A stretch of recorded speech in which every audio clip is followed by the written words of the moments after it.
আমি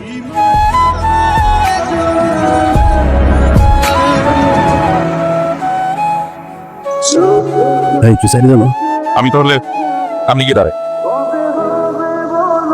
তোরা তাহলে কথা বল। তোমার এত দেরি হলো কেন? রায়ান আসার কথা সকালে, এই জন্য তোমার আসতে দেরি হলো। শোনো না, ওকে আমি বাসায় ঢুকতে দিই, এখনো ব্যাগ হাতে নিয়েছিল। এখন আমার থেকে ওই রায়ান বেশি ইম্পর্টেন্ট হয়ে গেল না? একটা ছোট ঝামেলা পরে আসছে আর কি। কিন্তু জান কে ছেলেটা? আমার কাজিন, খালা রেগুলার ফোন দেয়, ওকে একটা চাকরির ব্যবস্থা করে দিতে। চাকরি করতে আসছে, বারবার আমার দিকে তাকাচ্ছে। চেহারা যে অবস্থা, হাত মুখও ধুতে পারি না, তেমন এক সুন্দরী মেয়ের সামনে। চেহারা দেখে মনে হচ্ছে চোর অথবা ডাকাত। মেয়েটা কি সিঙ্গেল নাকি বয়ফ্রেন্ড আছে? এমন একটা ভাব যেন আমি বুঝি না। ও যদি আসলে সিঙ্গেল হয়, মিঙ্গেল আমি করবোই। ওই মেয়েটাকে, ওই মেয়েটার সাথে আমাকে দাঁড় করায় রাখছিলা কেন? ওই মেয়ের প্রতি তোর ইন্টারেস্ট কেন এরকম? বাবু ভাইয়ের সাথে একটা ছেলে আসছিল না, ওই ছেলেটা কে রে? বাবুর কাজিন। কিছুদিন থাকবে চল। ছেলেটা ভালো আছে, বেশ ভালোই মনে হলো। সন্ত্রাসী ভাব, সারা রাত জানি করে আসছে। তারপরে বাবু বলকে ধরে এখানে নিয়ে এসছে। পছন্দ হয়েছে? ভালোই হবে, একসাথে দেখ। তুমি আমার বড় ভাই, আজকে সামান্য একটা আবদার করতেছি, সেটা তুমি রাখতে চাচ্ছ না। আচ্ছা, এরকম কথা তুই, আমি পারি মেয়েটার সাথে তোর দেখা করা দিতে। তুই যদি মেয়েটার সাথে আরো ঘনিষ্ঠ হস, মেয়েটার জীবন তো নষ্ট হয়ে যাবে।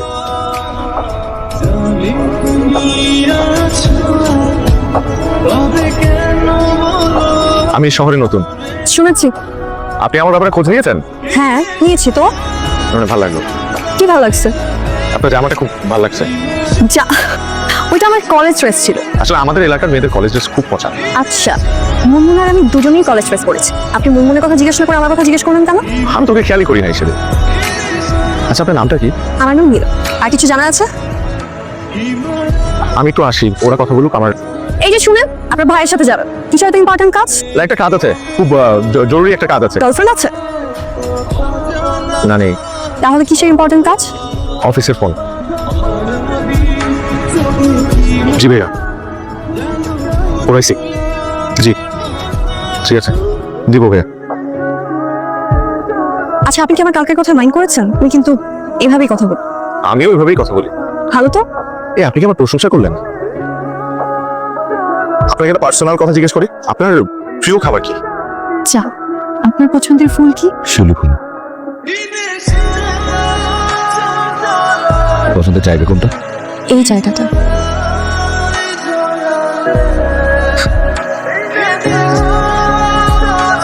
আমি তো কারোর সাথে ওভাবে, আমার না আপনাকে কিছু বলার আছে। আমারও আপনাকে কিছু বলার আছে। বলেন। আজ না, তুমি আমি। আপনি চাইলে আমাকে তুমি করে বলতে পারেন। আপনি চাইলেও আমাকে তুমি করবেন। চল, এখানে আর 1 মিনিট না। দাঁড়া না।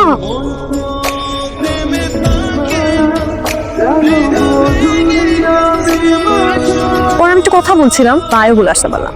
আমারে নিয়ে তো কোনো হেডেক নাই। ওই দিনের রায়নের জন্য তো কষ্টে বুকটা ফেটে যাচ্ছে না? আরে বাবা, কাহিনী কি? শোন, কি করছে? তুমি কি এই জন্য মাইকে নিয়ে এসছো? প্রাইভেসি লাগে না, পার্সোনাল টাইম স্পেন্ড করি আসলে।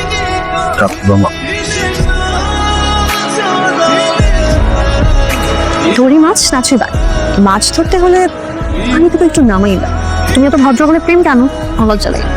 গতকালের জন্য কষ্ট লেগেছে আপনার? কষ্ট লাগবে না। কষ্ট লাগলে বলতে পারেন। গতকালকে যে ঘটনাটা ঘটেছে, তার জন্য আমার একটুও মন খারাপ করার কথা ছিল না, কিন্তু আপনি যখন কোনো মানুষের মায়ে আটকে যাবেন, তখন আপনার অন্য কোনো কিছুই আর ভালো লাগবে না। তার হাসি মনে করে মনের অজান্তে নিজে নিজেই হাসেন। পাওয়া না পাওয়ার হিসেব না করে সেই মানুষটাকে সারাটা জীবন ভালোবেসে যাওয়ার না। আমার কাছেও কিছুটা এমন। তবে আমার একটা শর্ত আছে, আপনার যদি কখনো মনে হয় যে আপনি সিদ্ধান্তটা ভুল নিয়েছেন, তাহলে যে কোনো মুহূর্তে আমাকে ছেড়ে চলে যেতে পারেন, কিন্তু আমি আপনাকে কখনো যেতেই দেব না।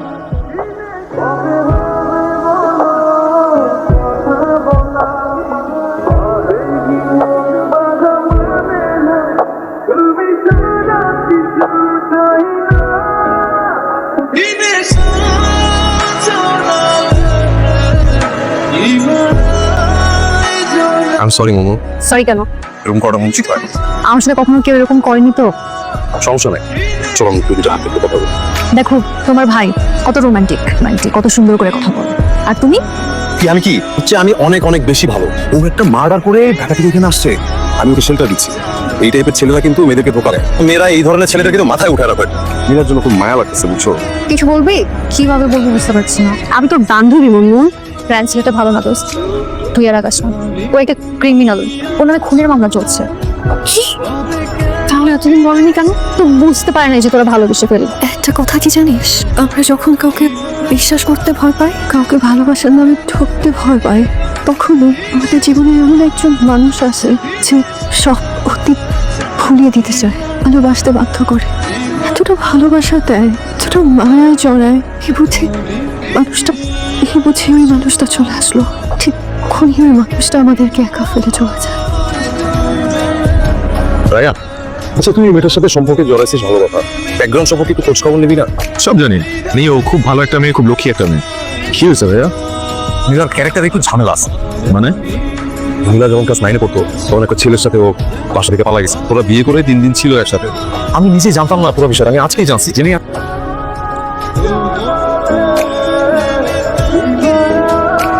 তুমি সুন্দর কিনা জানি না, তোমাকে দেখলে আমার অদ্ভুত একটা মায়া লাগে। তুমি আমার নীলা। মন তো চাইছে আবার ফিরে তাকাই তোমার দিকে, ভুলে যাই সব, কিন্তু এবার যখন তুমি আমার চোখের দিকে তাকাবে তোমার কষ্ট হবে। কি অবস্থা, আপু কেমন আছো? আসো ভিতরে আসো। রায়ান কোথায়? সকালে কই গেল? আসসালামু আলাইকুম। নীলা আছে? বাইরে গেছে।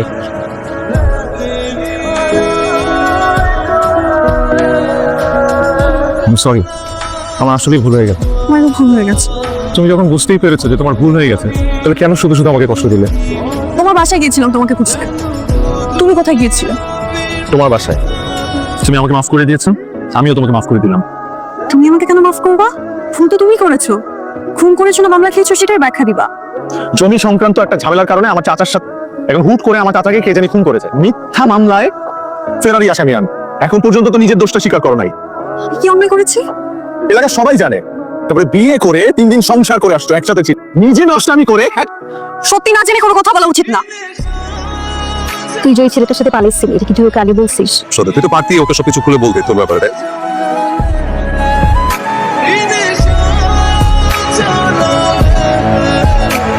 ভুলে বলে ফেলছেন, সরি। ছেলেটাকে বিশ্বাস করেছিলাম, সেজন্যই বাড়ি থেকে পালিয়েছিল। এলাকার মানুষজন এগুলো বানিয়ে বানিয়ে বলে। একটা মেয়ে টানা 3 দিন রেল স্টেশনে বসেছিল, তার কাছে বাড়ি ফিরে যাওয়ার থেকে সুইসাইড করাটা সহজ।